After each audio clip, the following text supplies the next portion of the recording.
Bien, salut à tous, j'espère que vous êtes en forme. On se retrouve donc pour la deuxième partie, purement matos, purement collection, Neo Geo AES. Alors, dans cette partie-là, c'est celle-ci, vous allez voir un petit peu plus de convert, de repro et de ceci et de cela. Enfin, vous êtes habitués sur ma chaîne, vous savez comment je fonctionne, comment je consomme le jeu vidéo. On enchaîne tout de suite.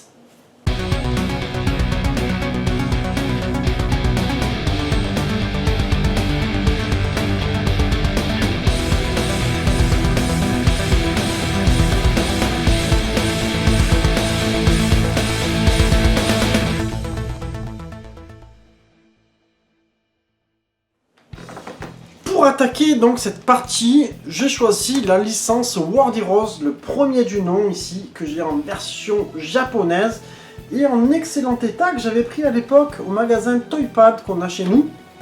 Donc le voici avec une cartouche qui est vraiment très propre. Alors je me rappelle, hein, je l'avais acheté dans les 130 € il y a bien 2 ans, je dirais, je sais plus exactement, tu vois, avec le temps qui passe, je dirais peut-être même 3 ans. Et la notice que voici, qui est dans son baggy, toujours en très bon état. Donc forcément, c'est pas le meilleur épisode. C'est juste celui que tu peux finir tranquillement, tu vois. Il est plus facile que les suivants. À côté de ça, c'est vrai que bon, bah voilà, c'est graphiquement, c'est un petit peu en dessous. C'est le plus wish, on va dire, de tous les World Heroes. Mais j'ai un gros affect pour celui-ci, parce que franchement, c'est le premier que j'avais connu sur Super Famicom. Et je trouve que sur Neo Geo, bon, ça reste quand même un petit jeu sympathique. Après, je dirais pas que c'est un indispensable, ça va pas plaire à tout le monde. Donc on enchaîne forcément avec World Heroes, deuxième du nom, que j'avais pris à mon pote Mathieu il y a déjà bien 2 ans, je dirais aussi. Il me l'avait fait, je crois, dans les 50 ou 60 €. Alors il est complet, en bon état, hein, c'est pas une... Tu vois, t'as des petites usures en fait hein, sur l'insert. Mais à côté de ça, t'as la cartouche qui reste quand même assez propre. Et tu as une notice qui est aussi correcte, hein, elle a juste des petites marques sur la page arrière. Alors je sais pas si c'est parce que c'est blanc que ça se voit beaucoup plus que sur les autres notices qui sont un peu plus noires. Sinon voilà, toujours pareil, on se retrouve sur de la notice noir et blanc. Sinon bon, pour parler du jeu, ça reste, tu sens quand même qu'il y a un grand pas entre le 1 et le 2, il y a quand même une amélioration graphique, il y a une jouabilité un petit peu plus souple. Et c'est là où ça commence à devenir difficile d'arriver à le finir. Moi je t'avoue que c'est un petit peu galère. C'est un des volumes qui est le plus apprécié parce qu'il a un mode deathmatch qui va sauter avec le suivant, dont je vais vous montrer de suite. Donc là c'est le World Heroes de Jet, pour lequel j'avais pris une boîte repro parce que je l'avais acheté en loose sur eBay. Du coup je n'ai pas la notice, mais la cartouche reste assez propre. Alors là j'avais fait un peu une connerie si tu veux, c'est que franchement, je l'avais acheté, pas que je l'ai acheté cher, mais je crois que je l'avais eu dans les 80 € en loose, et c'était un peu une connerie parce qu'à ce moment-là, genre si je rajoutais 30 €, je l'avais complet. J'avais fait un mauvais calcul, je m'étais un peu enflammé, tu sais, c'était un moment donné où tu voyais le jeu passer, tu te dis allez j'envoie. Alors le World Heroes de Jet, tu as 2 persos de plus, mais tu as un mode deathmatch qui va disparaître. Le jeu reste tout aussi compliqué, moi je t'avoue que j'arrive pas à le finir hein, franchement. Et alors par contre à côté de ça, tu as un mode tournoi qui est sympathique. Alors tu vas avoir justement un système qui est un petit peu... Alors c'est pas comme un coffre puisque toi tu as ton perso qui... Ça va être du 1 contre 3 en gros. Donc tu as 3 matchs. Toi si tu arrives à en battre 2, tu passes au tournoi suivant si tu veux. En gros ça marche comme ça. Donc c'est plutôt sympathique cette manière de jouer, moi j'ai trouvé que c'était assez original, c'était bien pensé. Ça reste un jeu qui est un petit peu plus dynamique pour moi que le précédent. Il est un petit peu plus rapide. Après il n'y a pas non plus un gros écart de ouf, hein. C'est un petit peu comme tu dirais Street Fighter 2, Street Fighter 2 Turbo, c'est un petit peu dans le même genre. Avec un truc en moins, le deathmatch, pour ceux qui adoraient ça. Alors moi je t'avoue que le deathmatch c'était pas forcément ma tasse de thé. On va enchaîner sur quoi? Eh ben on va enchaîner sur cette saga là. Le Samurai Spirit premier du nom. Alors franchement, les samouraïs, moi les 4, je les kiffe à mort. Même si le premier, bon, il est un petit peu plus vieilli que les autres. Mais il reste quand même assez cool. Moi je l'ai quand même en assez bon état, je suis assez content, tu vois. Alors, il y a une boîte qui est en plus une tranche dorée, pourquoi pas. C'est pas beaucoup de jeux Neo Geo qui ont cette tranche là.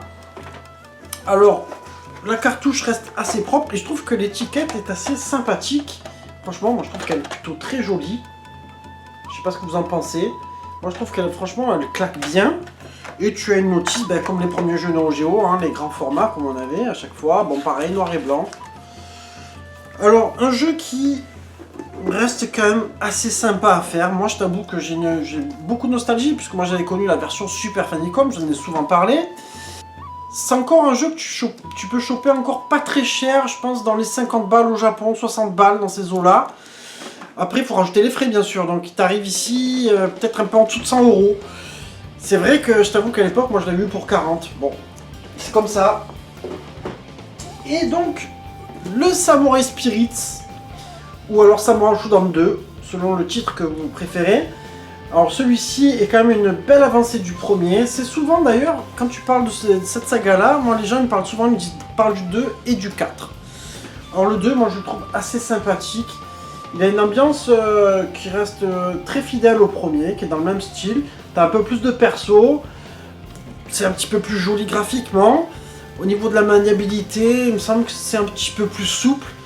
Après, moi je trouve de toute façon que Samurai Spirits, c'est un jeu qui se joue pas comme tous les autres jeux de combat, c'est-à-dire que c'est un jeu où tu vas envoyer 3-4 gros coups par exemple sur ton adversaire et tu vas le tuer, tu vois.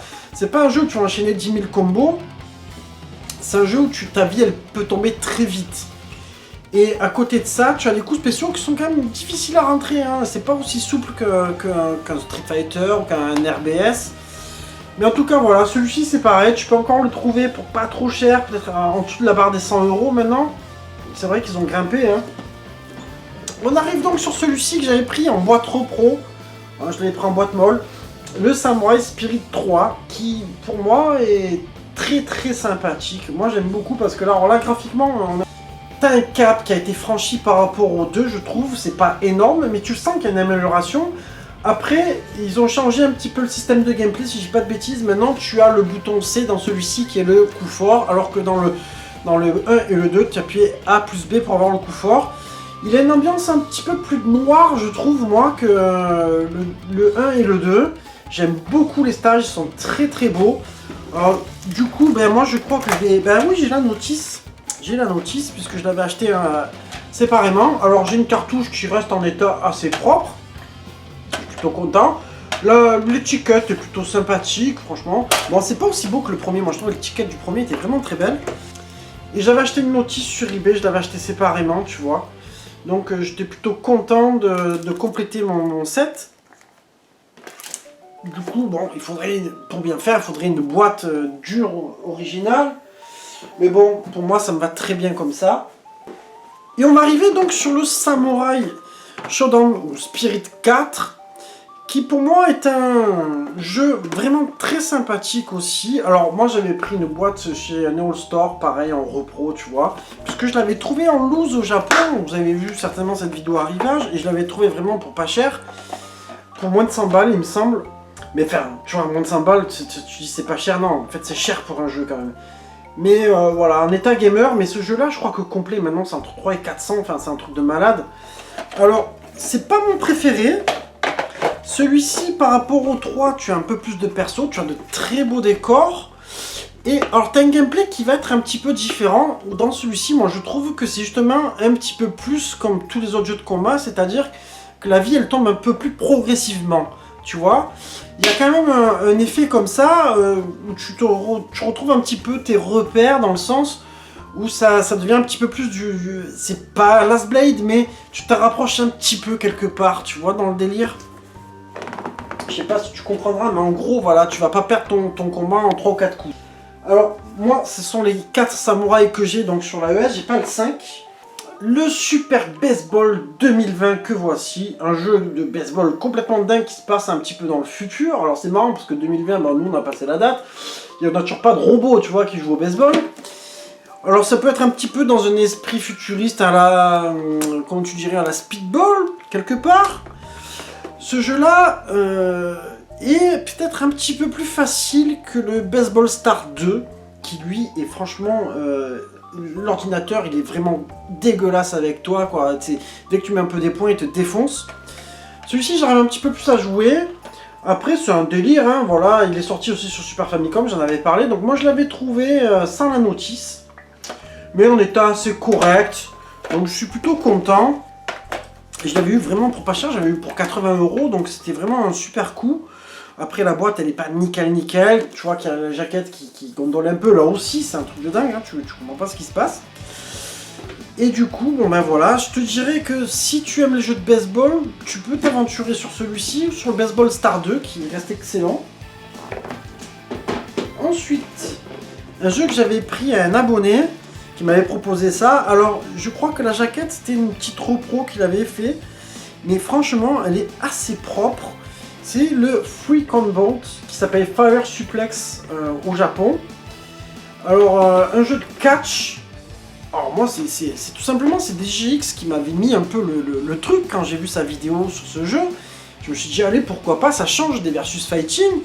Et c'est pas un mauvais jeu, franchement, il a quand même une réalisation avec des délires un peu sympathiques, avec des rings originaux. Et là, donc, il avait juste la boîte avec la cartouche en version américaine. Et il me l'a fait vraiment pas cher, hein. Merci à toi encore si tu me regardes. Je crois qu'il me l'avait fait à 50 €, c'était vraiment un prix cadeau, quoi, ça fait plaisir. Et ben c'est un jeu que je pose de temps en temps, mais je t'avoue qu'il n'est pas facile, donc je me décourage très vite. Parce que c'est un jeu où il faut massacrer le bouton A, tu vois, c'est un truc de dingue. Un jeu qui va être une converte, je vous l'avais montré l'année dernière, je m'étais fait plaisir. Parce qu'en version originale, moi c'est bon, ça a atteint des 1000 balles ou je sais plus combien. C'est le Street Hoop que j'ai pris en converte en version, comme tu dirais, américaine. Oui, puisqu'en japonais ça s'appelle Dunk Dream. Donc ça c'est pour moi le pur jeu de basket de malade. Même si t'aimes pas les simulations sportives sur Neo Geo, en fait, tu peux t'envoyer sur des jeux de sport, quoi. Et ce jeu-là, franchement, il vaut largement une NBA Jam, il est vraiment excellent. Alors tu vois, moi je l'ai eu en version, donc en converte, hein, que j'avais pris sur, je l'avais pris sur Rakuten, cette converte, à un monsieur qui s'appelle, sur Rakuten ou sur eBay? Ah, sur Rakuten, je crois. C'est un mec qui vend que des convertes, en fait, et du coup, il te met un truc de comment t'appelles ça? C'est le truc de MVS, là, tu vois. Je perds les noms, tu vois. Donc un jeu qui est vraiment excellent, il me le fallait absolument. J'ai des potes qui sont passés pour les fêtes et quand je leur ai montré la boîte, ils m'ont dit franchement ça reste très bonne qualité. Moi je sais pas, je trouve que ça reste propre, mais il faudrait que je puisse avoir l'original pour comparer. Mais c'est un jeu de dingue, Street Hoop 1, tu joues à deux, même, tu t'éclates de ouf, et même contre l'ordinateur, c'est un jeu pour lequel tu peux vraiment t'amuser, quoi. Un autre jeu pour lequel j'ai pris une boîte repro et une jaquette repro qui est vraiment pas du tout pareil que l'original, qui est un mix entre une jaquette américaine et la jaquette japonaise parce que j'ai pas trouvé autre chose, c'est le League Bowling, tu vois. Alors lui, je crois qu'il existe même en boîte cartonnée si je dis pas de conneries. Donc bon, je l'avais trouvé en loose pour un prix mais tellement dérisoire, je crois que j'avais payé 37 € si je dis pas de conneries, j'avais fait une vidéo dessus. Et la cartouche est assez propre. Et ben un jeu de bowling, c'est un délire, hein, franchement, c'est sympa à jouer, hein, tu peux t'éclater. Après, c'est sûr que c'est pas les jeux que tu vas jouer tout le temps, mais je veux te dire, à l'époque, on avait eu le jeu de bowling sur Wii U, putain, je l'avais poncé comme un malade, hein, j'avais super kiffé sur Wii U, j'ai joué comme un dingue. Ben celui-ci a quand même son originalité, et surtout, je pense que si tu joues à plusieurs, tu peux vraiment délirer, quoi. Donc voilà, la petite boîte et la petite jaquette repro alors c'est Neo Store qui propose ça, tu vois, il a fait un mix entre les deux, mais en même temps, voilà, je préfère avoir ça que rien à voir, et ça reste assez propre, hein, franchement, je trouve que c'est assez propre ce qu'il a fait. Là, on va arriver sur une boîte qui n'a pas de jaquette. Alors j'ai fait une photocopie en attendant, vous allez comprendre, parce que c'est au moins pour avoir le nom sur la boîte, parce que la boîte noire comme ça au milieu de rien, voilà, c'est le Top Player Golf. Alors je sais pas si vous allez voir, voilà, j'ai fait une petite photocopie d'une jaquette foireuse, hein, tu vois, elle est même pas à la bonne taille et tout ça. J'ai pas le matos pour faire de l'impression, j'ai justement quelqu'un sur Facebook qui va s'occuper de me trouver ça. Et donc le Top Player Golf, pareil, que j'avais trouvé dans une trentaine de balles, je me suis dit allez, ça fait un petit jeu, parce que c'est aussi sympa. Quelque part, si tu veux, tu branches ta Néo, à un moment donné, tu fais du combat, et c'est vrai qu'il y a des moments, t'as bien envie de te poser aussi avec un petit jeu sympa, calme, tu vois. Et je trouve que c'est bien d'avoir une petite variété de jeux différentes. Alors, c'est pas le meilleur jeu de golf, moi, c'est vrai que quand tu as l'occasion de tester le Neo Turf Master, putain, celui-là, même si t'aimes pas le golf, tu kiffes le jeu, quoi, tu vois. Le Top Player Golf a un peu vieilli quand même, avec des vieux bruitages, c'est pas aussi fun, hein. On va enchaîner sur quoi? Tiens, on va enchaîner encore sur une converte, hein. Ben, je vous avais prévenu. Alors ça, c'était une vidéo pour laquelle j'ai fait un poisson d'avril.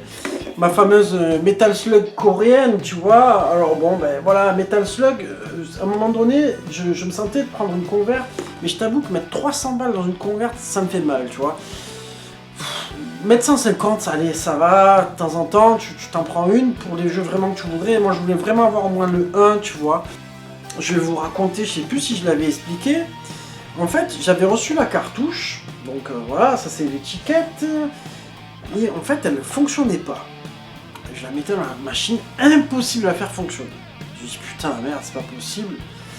Et en fait, j'ai un produit pour nettoyer avec tu sais, une espèce de paille, là, une espèce de bande contact. Sauf que quand je l'ai passé dans la cartouche, je l'ai fait comme ça, tu vois, j'ai envoyé, tu vois, j'ai bien nettoyé. Du coup, je mets le jeu après, une fois bien nettoyé dans la console, paf, il marche du premier coup, super content. Et puis je m'aperçois d'un coup, toute mon étiquette sur la tranche complètement tachée. Je me dis putain, mais qu'est-ce que c'est? Et en fait, quand je l'avais tenu comme ça, le produit avait coulé.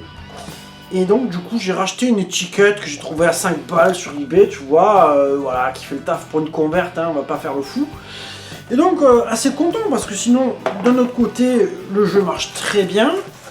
Ça me permet de jouer sur l'AES. Et de pas sortir un billet de 10 000 balles pour l'avoir. Alors après, t'as une notice. Alors, il me semble que la notice, au niveau impression, voilà, elle est pas dingue. Hein. Je crois pas qu'elle vaille même pas les versions de Atomic, tu vois. Alors après, il y avait Coly qui avait fait une super vidéo là-dessus, qui expliquait qu'à un moment donné, tu as aussi le découpage de l'image qui n'est pas pareil sur l'original, etc., etc. Mais bon, voilà. Je l'avais pris chez Trader à Paris. Pour 150 € ou 160, je sais plus.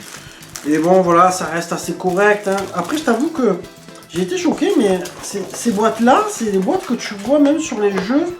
Tu sais, les jeux Visco, là. Mais en fait, c'est exactement les mêmes boîtes avec le truc qui est tout lisse ici. C'est pas une boîte trop pro, en fait. C'est avec leur système de fermeture qui n'est pas pareil. Et qu'elles sont un petit peu plus larges que les vrais Snaplock. Mais bon voilà, sinon la jaquette ça reste bon, ça reste propre, voilà, c'est pas ouf. Mais j'étais très content de l'avoir eu. On enchaîne, allez, on va continuer sur du sport. Alors celui-ci j'avais trouvé la cartouche en 11 et elle était effectivement... l'étiquette était Sunfade, en fait j'avais pas bien fait gaffe sur le moment quand elle est arrivée, tu vois. Mais le jeu marche très bien, donc c'est ce qui compte, surtout je l'avais eu pour pas cher, c'est le premier sidekick. Parce que vraiment le sidekick 1... Bah tu vois, hein, voilà, elle est devenue bleue l'étiquette quoi. Par rapport même dessus, elle est un peu moins Sunfade, tu vois que là elle est Sunfade. Alors tu te dis en fait qu'est-ce qu'ils faisaient les mecs? Ils mettaient les cartouches au soleil ou quoi dans les vitrines? Enfin c'est fou hein. Alors je suis quand même content parce qu'elle marche, ça va. Le premier sidekick est quand même vraiment un plaisir, moi j'aime beaucoup ce jeu parce que je trouve voilà, il a vraiment sa griffe. Après les autres l'ont aussi, les suivants. Mais il y a un gameplay sympathique. Il est un peu vintage avec sa petite musique derrière. Alors moi du coup j'ai repris une boîte repro pareil, hein, tu vois, en boîte molle. On s'en fout, allez hop, ça fait le taf. Franchement ça reste assez propre. Du coup voilà, ça fait ma petite cartouche. Et donc le second volet que j'ai eu complet, que j'avais eu l'année dernière, je l'avais montré dans un arrivage, donc le Sidekicks 2. Et là j'ai raté le 3 en loose, il est passé sous le nez quoi. C'est-à-dire qu'à un moment donné, il était aux enchères. Et en fait, j'ai eu un moment, l'enchère était pas très loin de se finir, j'étais tout seul à enchère dessus, ça intéressait personne. Et en fait, j'ai pris une pause de 15-20 minutes pour aller manger, et là où je suis allé manger, il n'y avait pas de réseau. Je suis ressorti, un mec est passé devant moi à la dernière minute, trop fané. Donc la cartouche qui reste très très propre, moi je trouve que vraiment, hein, c'était vraiment un super coup, parce qu'en France on me le proposait à 180 € et je l'ai eu à moitié prix au Japon quoi. Bon ça c'était il y a un an, dans sa petite notice dans le jeu Doggy Bag. Donc un jeu de foot qui est très sympathique, qui est très arcade, comme je disais sur Neo Geo, les jeux de sport, bon ben voilà, il y a des jeux, même si t'aimes pas le sport concerné, ben on va dire que quelque part, tu t'en fous, tu vas délirer, c'est très arcade, tu peux jouer avec les potes, ces jeux-là, c'est les jeux qui sont faits pour jouer avec les potes, de toute façon, hein, tout seul, bon, tu fais quelques parties, mais...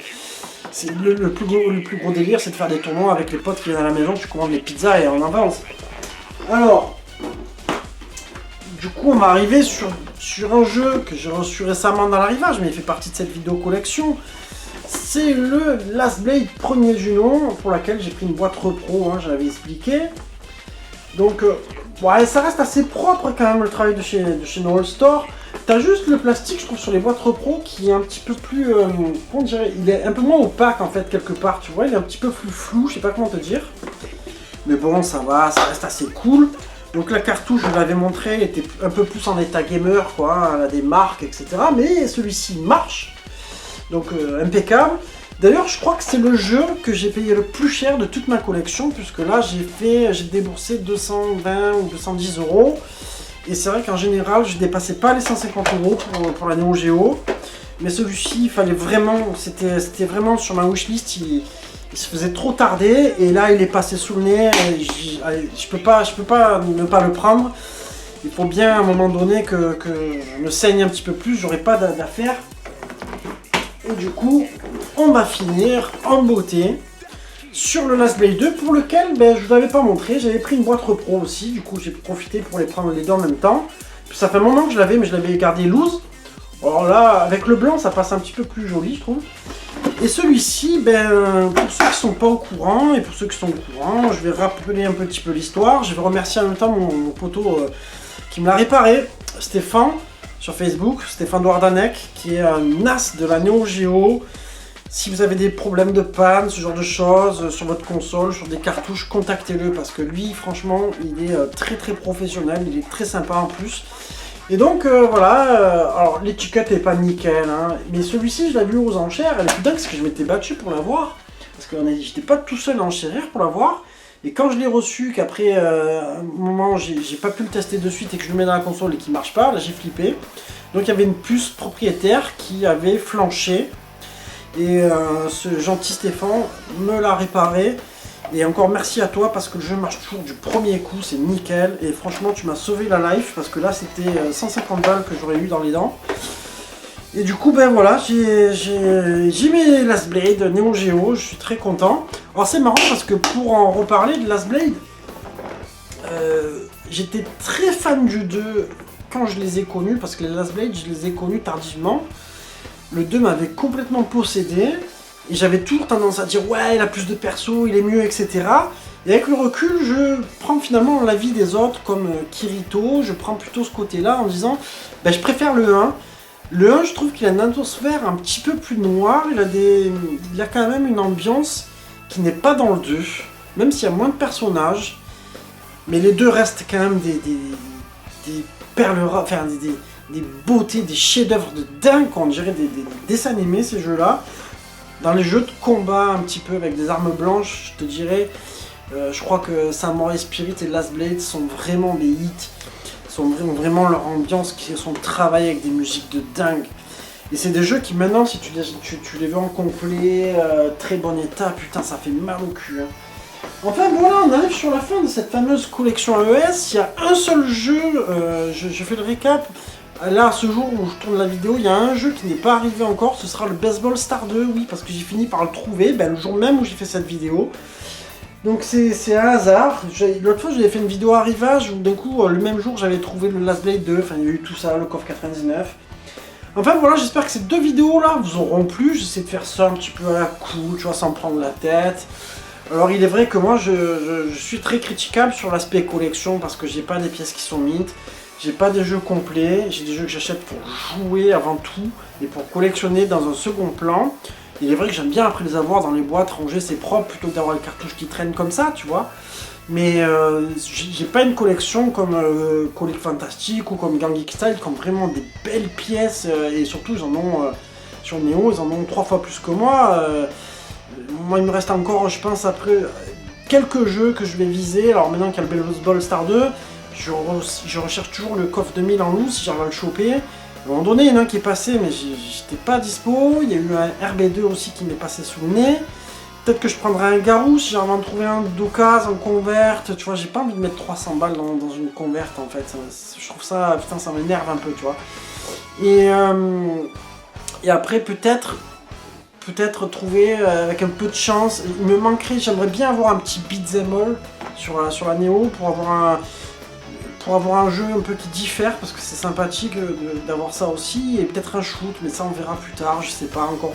C'est selon, moi je consomme selon ce qu'on me propose aussi, selon ce qui passe, hein, parce que tu peux faire ta wishlist et il y a des jeux que tu vas pas passer pendant 2 ans, quoi. Enfin voilà, on arrive sur la fin de ma vidéo. Je vous remercie, et puis je vous embrasse tous, et je vous dis portez-vous bien, écrivez-moi plein de commentaires, comme ça je me regarde à échanger avec vous. Ciao ciao.